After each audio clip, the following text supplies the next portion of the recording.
casa. E o salmista traz essa alusão, dizendo: ó, como é bom. Ele está trazendo a visão, vejam, olhem, apreciem, vejam como é bom uma família estar unida, como é agradável ver aquela família se assentar à mesa, como é bom se assentar todos em comunhão, em todos estar usufruindo das mesmas benécias. Como irmãos, eu tenho aquele que está de vez em quando ali atrás e aqui na frente também, né? E o Sérgio. Somos irmãos criados que, quando adolescentes, como bons irmãos, brincávamos, nos entravávamos e depois dormia um juntinho do outro, às vezes até dividindo as mesmas camas. A união, a fraternidade, ela tem que ser algo agradável, algo aprazível, que as pessoas vejam em nós essa beleza da comunhão. Temos uma igreja de mais de 200 membros, com várias distinções, com várias familiaridades, mas todos que ao estarem olhando para esse templo e nos ver nos nossos afazeres, como é agradável aqueles irmãos, ó como eles vivem, ó como eles andam, ó como eles falam, ó como eles se relacionam, ó como eles são legais. Eu queria fazer parte dessa família, eu queria ter esse pai, eu queria ser irmão desses irmãos, eu queria que aquela pessoa fosse meu irmão, o meu pai. Esse é o desejo do salmista. Nós estamos falando de um texto que se origina como cânticos de romagem, quando as pessoas estavam indo para Jerusalém, e eles vão cantando, eles vão os louvando, eles vão bendizendo o nome do Senhor nesses caminhos. Não sei aqui, alguns aqui já são mais anciãos que eu, né? Mas as nossas igrejas mais antigas eram longínquas, e as pessoas iam caminhando, iam andando ao chegar ao templo. Hoje nós temos os possantes de 1.6, 1.3, e vamos para as nossas igrejas, às vezes com louvor ligado, ouvindo música, ou quando vamos viajando. Deve ser este o prazer de se conduzir ao templo. E isso deve ser natural, deve ser algo aprazível, que todos estão em comum. Não como alguns. Como falamos das nossas festas, né? E se fulano for, eu não vou. Se fulano sentar naquela mesa, eu sento na outra. Não, isso não deve ser. Porque aqui nós estamos falando de um Deus que nos uniu, que demos um só corpo, uma só união, um só Cristo, um só Salvador, um só Deus. Então a nossa mente, as nossas ações, as nossas motivações devem ser agradáveis ao Senhor. Por isso que o salmista tem essa inspiração da palavra de Deus para dizer: ó, como é bom e agradável. Muitas vezes algumas coisas são boas, mas não são agradáveis. Exemplo, o remédio. Remédio não é bom? Mas às vezes tem alguns que tem que segurar o nariz, tem que fechar o olho, sair dando estalinho assim quando toma o remédio, mas não é agradável. Agora, algumas coisas, elas são necessárias ser boa e agradável. O salmista está dizendo que é muito bom viver unidos os irmãos, é agradável. E precisamos trabalhar isso na nossa vida, porque o salmista vai nos conduzir a um crescimento, a uma visão que já não era tão prática naqueles dias, mas que vem lá desde o Velho Testamento, mostrando toda a singeleza desta união. Trazendo a memória para os irmãos, nós iniciamos o Salmo 120, que é o primeiro salmo de cânticos de romagem. Na minha angústia, clamo ao Senhor. No Salmo 121 ele diz: elevo os olhos para o monte, de onde me virá o socorro? Ele diz no Salmo 22, alegrei-me quando me disseram, vamos à casa do Senhor. No Salmo 133, a ti que habita no céu. Se eu desejo ter comunhão com Deus, eu tenho que ter comunhão com os irmãos. Acabamos de cantar um hino que fala que o Espírito Santo habita em nós. Como eu posso ter comunhão com o irmão se o Espírito Santo de Deus não habita em nós?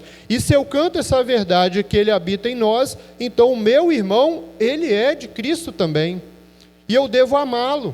Eu devo ter prazer em estar com ele. Deve ser agradável a minha presença com ele. E o salmista continua relatando no Salmo 134, se não fosse o Senhor que estivesse ao nosso lado. Meus queridos irmãos, vocês conhecem o meu velho pai, um homem desta estatura, mas quando eu era menor que ele, e todas as crianças aqui, por menor que seja o seu pai, a sua confiança está nele. A sua confiança está depositada nele. A criança, no meio do perigo, corre para o seu pai.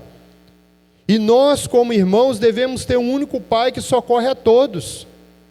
E fizemos o clamor aqui pelos nossos pessoas que faleceram ali naquele acidente, nas tragédias da Bahia. Nós temos que ter esse sentimento que são vidas que estão sendo perdidas, criaturas e criados por Deus, a imagem de Deus que estão se perdendo, mesmo que eles não reconheçam a Deus como Salvador.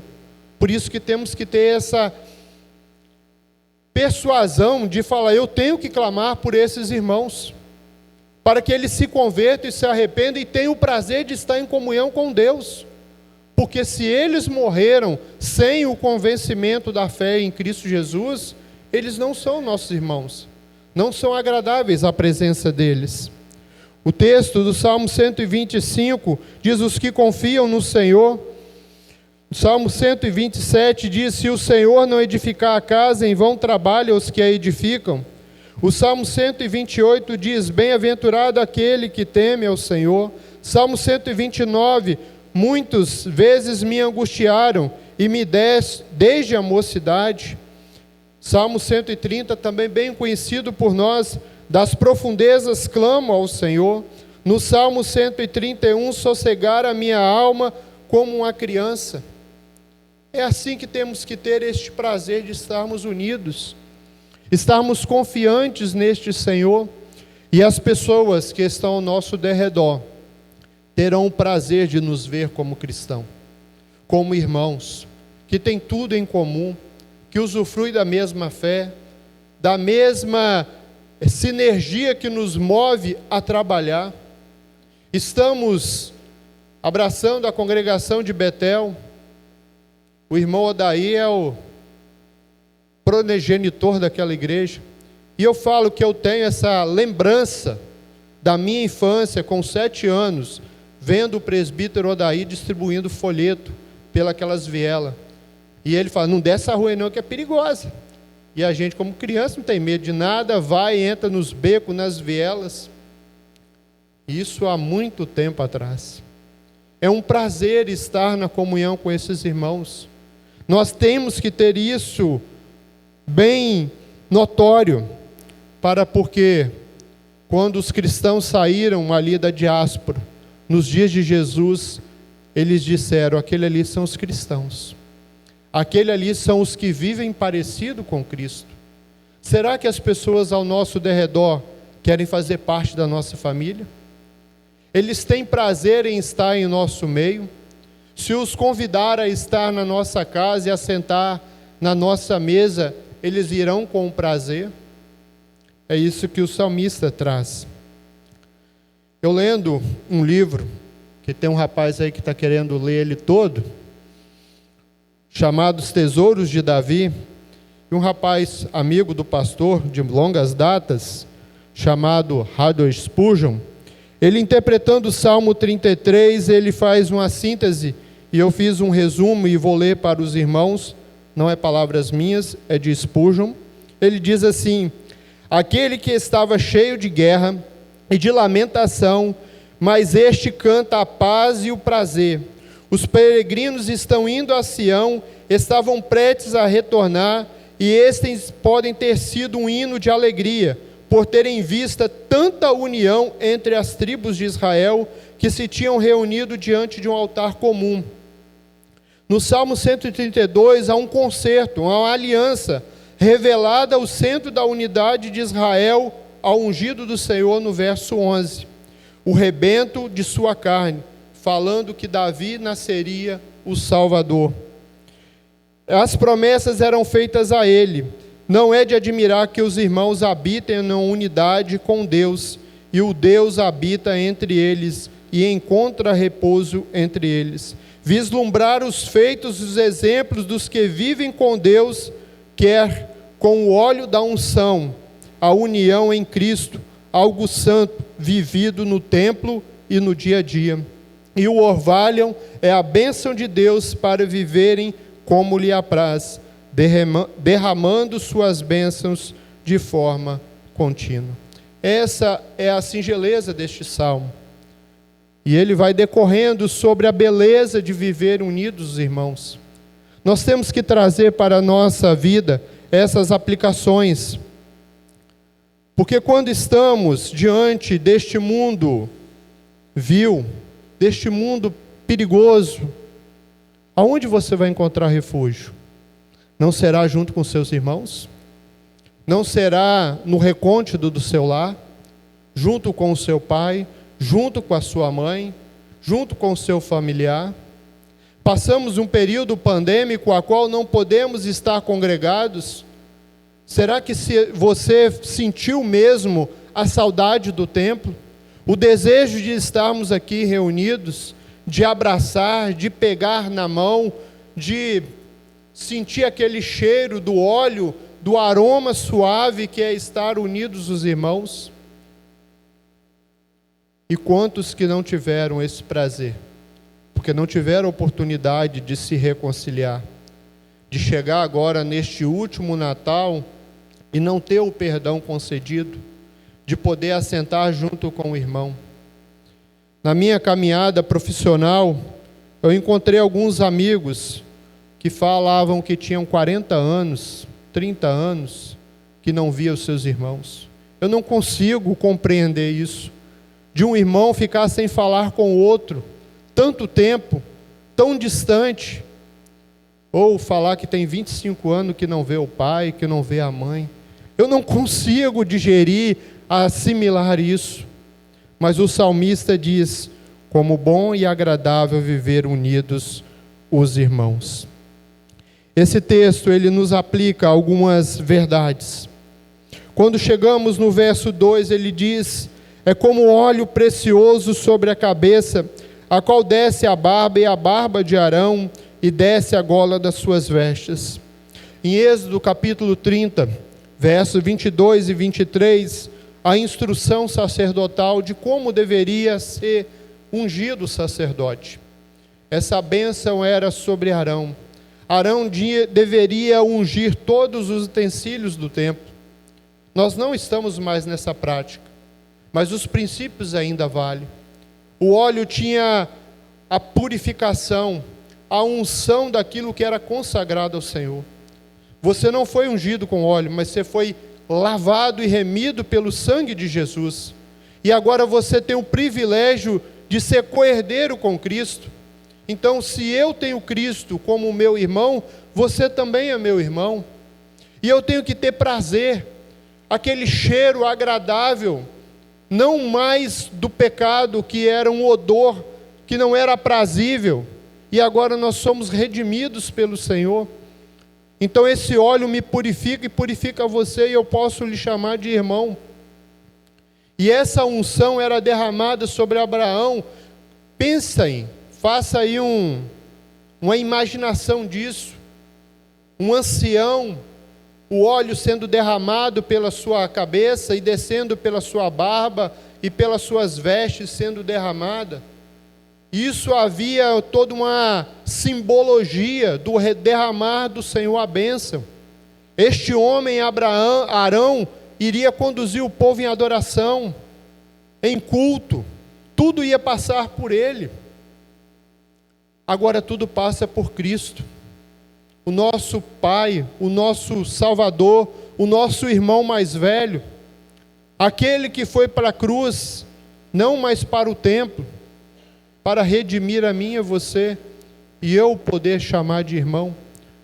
Então temos que ter saudade do templo, saudade de estar junto, de abraçar, de nos tocar, de ter o prazer. Irmão, vai na minha casa, amanhã vai lá em casa almoçar, o convite aí, uma dica e tal, domingo friozinho, um pudim, Dona Lédia aí faz um pudim maravilhoso. Convidar os irmãos, perdemos esse prazer de estarmos unidos. Passamos 2 anos, e quantas pessoas retornou ao seu lar?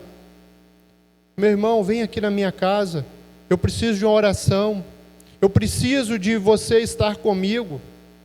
Não é assim que fazemos com os nossos irmãos quando a coisa aperta? Irmão, me empresta R$1.000 que o bicho está pegando. Me empresta 5.000, meu irmão. Me manda 10, manda o Pix. Mas precisamos não só se preocupar com o nosso irmão na hora das adversidades, porque é alegre, é bom, é agradável estar unidos, irmãos. Na casa do meu pai tem uns eventos, alguns veem aí que meu irmão faz, e ele usou uma informação uma vez que ele falou: por que eu posso fazer o melhor para os de fora que vão me pagar e não posso fazer o melhor aqui? Então, por mais simples que seja o almoço, ele monta a mesa, monta tudo, faz aquele evento lá. Não é agradável, não é prazeroso estar num local desse, mas isso deve ser comum para todos os dias, para todas as circunstâncias da nossa vida. Porque esse óleo, ele tinha uma santificação. Então o pecado não pode estar sendo assentado à mesa. O orvalho que vai descer logo à frente, ele vai trazer bênção. A bênção é condicionante àqueles que vivem em santidade, àqueles que vivem vivendo uma vida íntegra, àqueles que foram consagrados para serem chamados de irmãos. O texto ainda nos diz que tudo isso era revigorante. Não sei se você já foi, antigamente a gente usa remédio, né, uns óleos, uns bálsamos, umas cânforas, alguns aromáticos, que até de respirar você já ficava curado da gripe. Hortelã, algumas ervas, alguns chá, que já começava até a suar, transpirar, e você dava os calafrios, na outra noite você já estava bom. O efeito medicinal disso, como o salmista fala lá do bálsamo de Gileade, nós temos isso tudo tipificado na palavra do Senhor. Nós temos Maria ungindo o Senhor Jesus, nós temos as coroações dos reis que eram feitas também através desse óleo. Tudo vai redundar em coisas benéficas. E por que às vezes não buscamos isso? Por que não temos o prazer de estarmos nos santificando a cada dia? De estarmos vivendo uma vida que agrada ao Senhor? Quando Deus olhou para Jó no capítulo 1 e disse: viste meu servo Jó? Será que se o Senhor olhar para a sua igreja presbiteriana de Nova Brasília, Ele pode dizer: olha como essa igreja é, olha como os irmãos vivem de forma agradável, como eles vivem de forma feliz? Lembrando aqui, tem um casalzinho aqui, se vocês não acompanharam na internet, Juan e Thalita fizeram um auê aí na rede social por comprar um ouro de 84, um Del Rey, né? Que felicidade desse menino. Se você não acompanhou, entra lá. Não é seu, é dela. Você comprou para outro? Misericórdia, a alegria do outro era a alegria dele, eu feliz, orando por você. Deus abençoe. Mas a felicidade dele, de fazer esse passeio, ele estava feliz pelos outros. Melhor ainda o exemplo. A alegria dele de agradar alguém fazendo aquela compra. E eu feliz que era possante dele.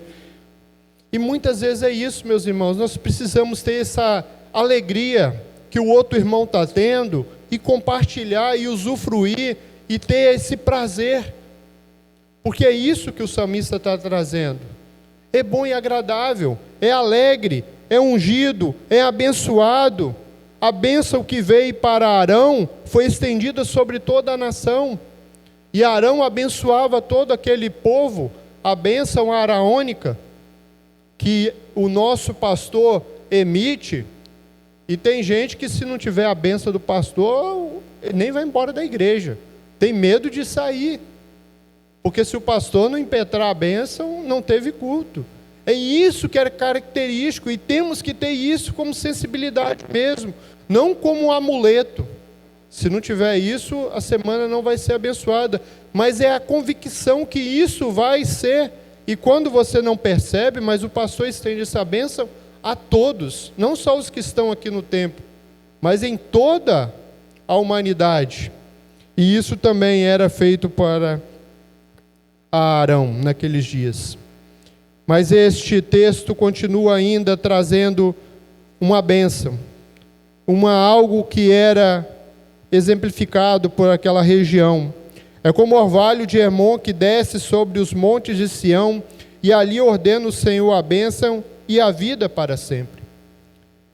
Segundo os geólogos e as pesquisas que eu fiz, o Monte Hermon ele tinha uma altura de 3.000 metros, então a corrente que vinha do Mediterrâneo e passava pelo deserto da Judéia, ao chegar a este monte, ele pegava esse topo umidificado ou com neve e derramava esse orvalho sobre o Hermon.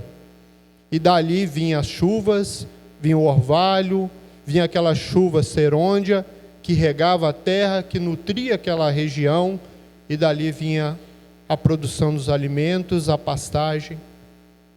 Se não houver união, se não houver santificação, não vai ter a bênção, meu irmão. Porque é o Senhor quem manda. Ele ordena a bênção. Ele ordena a chuva. Ele ordena o orvalho. E aí vem as bênçãos. E este povo dependia disso. A região ali de Israel é uma região desértica, uma região árida. Eu sou seguidor lá de um camarada lá, Raio X do Sertão, que mostra a transposição do Rio São Francisco. A alegria daquele povo, vinha uma água barrenta, chegando ao sítio, chegando e passando, e rompe a barragem, vai para frente, vai passando. Nós não sabemos perceber isso. Mas este povo dependia deste orvalho, como o Nordeste depende dessas águas, e passam anos e anos sem essa água. Nós temos que ter isso como dependência do Senhor, que se o Senhor não abençoar a nossa união, abençoar a nossa comunhão, que adianta estarmos aqui? Porque uma vez nós éramos inimigos do Senhor, fomos adotados.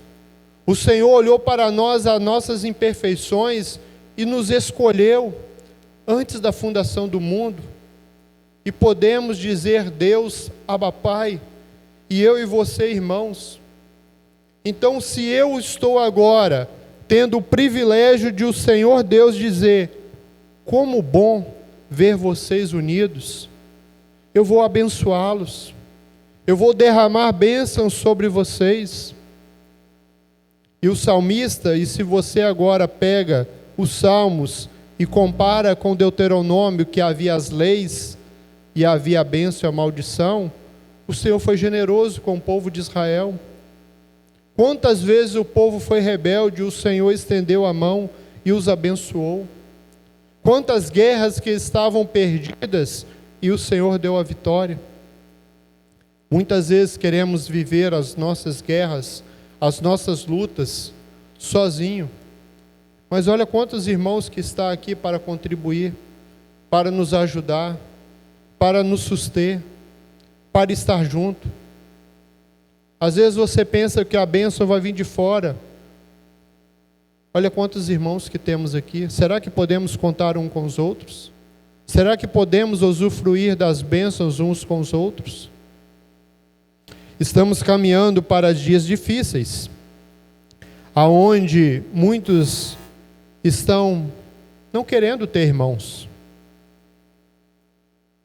Vou ter só um filho, porque está difícil. Criar de um, imagine dois.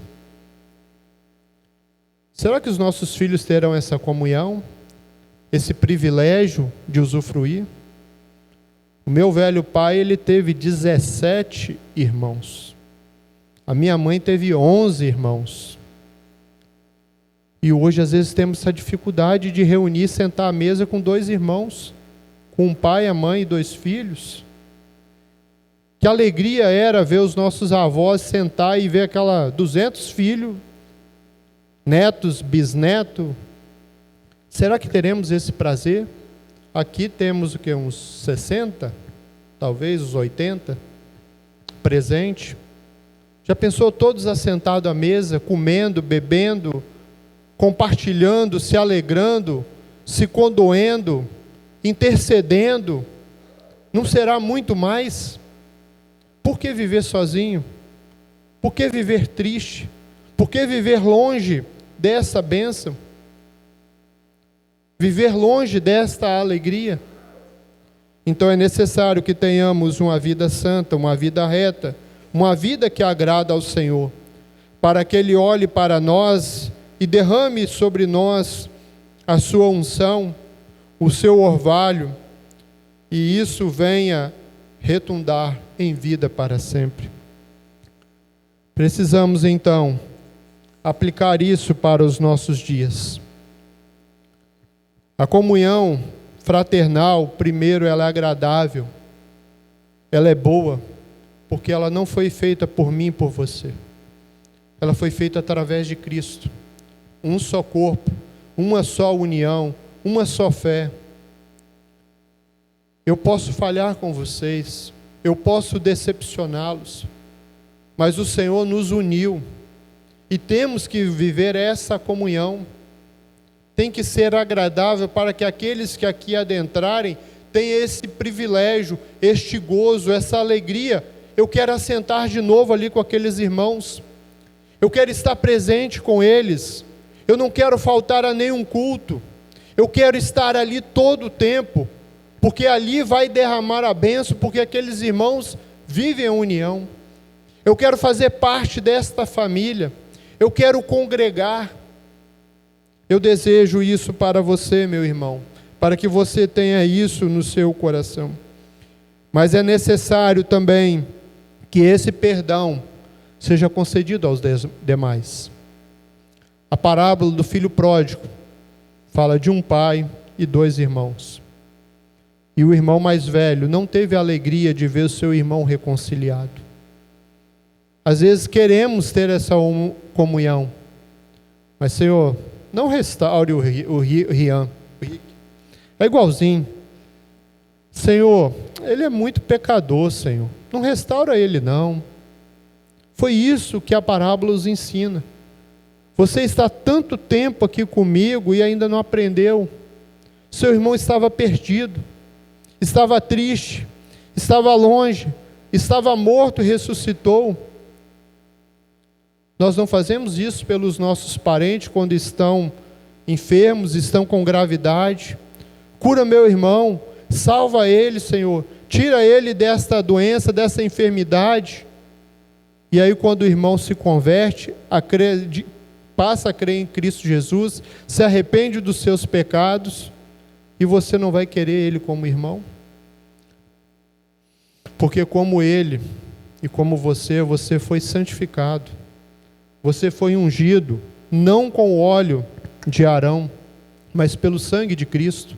E esse sangue te purificou, te lavou, e agora você pode chamar o seu irmão de irmão. Não de primo, como alguns brincam aí. É irmão, é o mesmo sangue, é a mesma identidade, é o mesmo Pai. Os benefícios desta união é a santificação, é a purificação, é a cura das feridas, é o exalar o bom perfume na nossa vizinhança, no nosso lar, na nossa igreja, na nossa comunidade, no nosso bairro. Então é necessário que vivemos em união. porque este povo aprendeu a viver dessa forma, e o Senhor os abençoou por onde eles passaram. O povo de Israel peregrinou pelo deserto, ele conquistou uma terra e passou anos e anos, e até hoje nós somos frutos dessa bênção. Somos filhos de Abraão, somos os descendentes. Se o Senhor não houvesse abençoado este povo, o que seria de nós? E este povo aprendeu através do maior exemplo, que foi Jesus Cristo. Eu os convido a abrir em Atos capítulo 2, para a nossa aplicação final. Atos capítulo 2, verso 42 a 47. Após sermos exaltados pelo nosso Deus, que é bom, agradável, há uma unção do Senhor, há a sua bênção. Este povo precisa demonstrar isso aos demais. No verso 42 diz assim: e perseveravam na doutrina dos apóstolos e na comunhão e no partir do pão e nas orações. Em cada alma havia o temor, e muitos prodígios e sinais eram feitos por intermédio dos apóstolos. Todos que creram estavam juntos e tinham tudo em comum. Vendiam suas propriedades e bens, distribuindo o produto entre todos, à medida que alguém tinha necessidade. Diariamente perseveravam unânimes no templo, partiam o pão de casa em casa e tornando suas refeições com alegria e singeleza de coração, louvando a Deus e contando com a simpatia de todo o povo. Enquanto isso, acrescentava-lhe o Senhor dia a dia os que iam sendo salvos. O texto é o reflexo da prática do Salmo 133. Primeiro, eles perseveravam na doutrina. A comunhão, ela é baseada em um fundamento.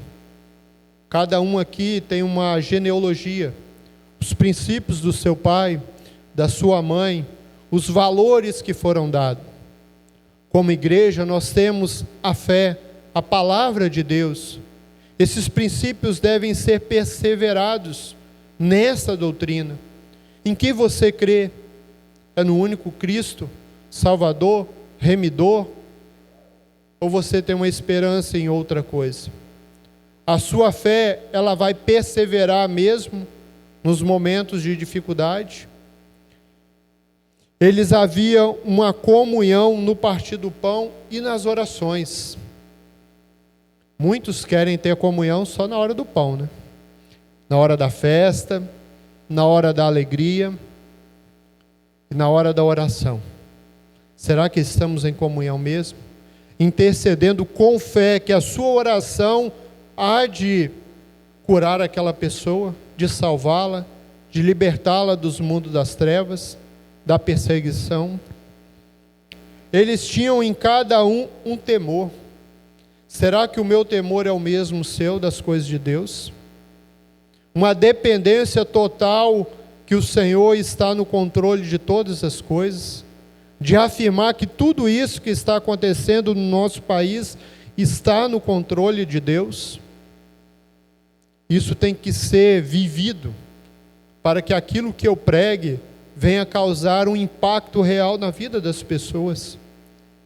Se eu pregar algo aqui, chegar em casa e falar com a minha esposa e meus filhos, vamos preparar aqui, vamos fazer isso, que vai vir um tsunami, vai vir uma inundação, então eu estou pregando uma coisa e vivendo outra.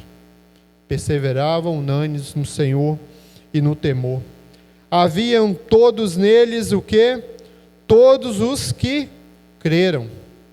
É necessário crer, é necessário ter convicção daquilo que você está pregando e vivendo, para que os outros também adorem ao Senhor, para que toda a sua família tenha a mesma convicção dessa fé. Eles estavam juntos, diziam, vendiam suas propriedades e bens, distribuindo os produtos entre todos, à medida que alguém tinha necessidade. Esse texto aqui às vezes é mal interpretado. Vão vender tudo, é quando havia necessidade. Eu preciso estar atento à necessidade do meu irmão para ajudá-lo. E é necessário que o meu irmão necessitado também faça: meu irmão, me ajuda. Estou passando dificuldades. Você poderia me ajudar? Você poderia me auxiliar? Você poderia me compartilhar comigo a bênção do Senhor? E eles eram unânimes, diariamente perseveravam unânimes no templo, partindo de pão de casa em casa e tomando as suas refeições com alegria e singeleza de coração. Meu irmão, não é pecado convidar alguém para ir na sua casa. Mais uma dica, hein? Só aceita um convite hoje, e é para a noite, talvez um lanche. Mas isso é bom, é agradável. Eu vou aproveitar aqui um casal que está aqui presente, Adenilton e Tainá. Nós éramos, eu e Adenilton, amigão de muitos passeios. Aí casamos, ficou cada um no seu quadrado. Não era bom, Adenilton? Quantas vezes nós saímos, nos ríamos, nos divertíamos, iam para lugares, e agora cada um no seu quadrado. Não é tão bom resgatar isso? Estar presente, estar unidos? Agora a família é maior, né? São mais amigos, mais filhos. Isso tem que ser algo agradável, porque aqui eles estavam no templo e partiam o pão de casa em casa e com alegria e singeleza de coração. Vou contar aqui um outro irmão que está ali atrás também. Ele convida a gente para bater maceira, cavar buraco, fazer aterro. Aí depois dá uma comidinha. Agora tem que convidar para usufruir da bênção. Tem uma casinha ali numa montanha ali, um chalezinho dele. Mas temos que ter essa convicção, essa alegria, esse prazer. Tanto para as coisas mais difíceis, mais pesadas, mas para as outras coisas também. Isso é necessário. Por isso que o Senhor conclui lá no Salmo 133 e a aplicação aqui no 47. Louvando a Deus e contando com a simpatia de todo o povo, enquanto isso acrescentava-lhe o Senhor, dia a dia, os que iam sendo salvos. Atos capítulo 2 inicia com 120 homens orando. Logo à frente, Pedro faz um discurso e 3.000 pessoas são convertidas, pelo exemplo desta igreja, pela união desses membros, por este corpo que estava unido com um único propósito, porque neles havia uma só fé, um só amor, um só sentimento, e o Senhor ia acrescentando dia a dia os que iam sendo salvos. A bênção vem do Senhor. Eu não posso salvar ninguém, mas meus exemplos, as minhas atitudes tipificam o que o Senhor faz na vida de um salvo. E as pessoas vão ter alegria, vão ter prazer de querer fazer parte deste corpo. Vão querer estar presente com você. Vão querer te convidar para estar na casa dele. E vão sentir saudade de estar no nosso meio. É o meu desejo para vocês, e que vocês, e como eu, possamos aplicar isso nas nossas vidas. Aplicando mais uma parte dos tesouros de Davi, ele disse assim: onde reina o amor, ali Deus reina. Onde o amor é desejado, é alimentado, é usufruído, a bênção do Senhor é ordenada, e Ele ordena e é feita. Ele se alegra com o povo e com seus filhos, reconciliados uns com os outros. Temos o prazer de estar junto com o Pai que está sentado à mesa, vendo seus filhos. O mesmo autor diz que temos a garantia desta bênção pelo óleo precioso que santifica, que cura, que perfuma, que é agradável e que ele é eterno. O que Deus opera em ter desta virtude, um amor não fingido, aquele que permanece para sempre. Nunca o conheceremos, este pleno poder da unção, até que tenhamos o único só coração, o único só Espírito. Nunca descerá o orvalho e as bênçãos sagradas de Deus, a sua plenitude, até que tenhamos um só Senhor, uma só fé e um só batismo. E ele faz uma pequena oração. Querido Deus, bendito Deus e Pai, conduza-nos nesta união espiritual tão preciosa pelo amor do teu Filho amado. Que você viva essa oração, que você a pratique, que você busque a comunhão e tenha prazer de estar unidos, irmãos, porque o Senhor, Ele olha para nós, que você foi resgatado, redimido pelo sangue de Jesus Cristo, e Ele derramou a bênção lá na cruz do Calvário, para mim e por você. Por isso que podemos ter esta união. Vamos estar orando? Senhor Deus, amado Pai, louvado seja o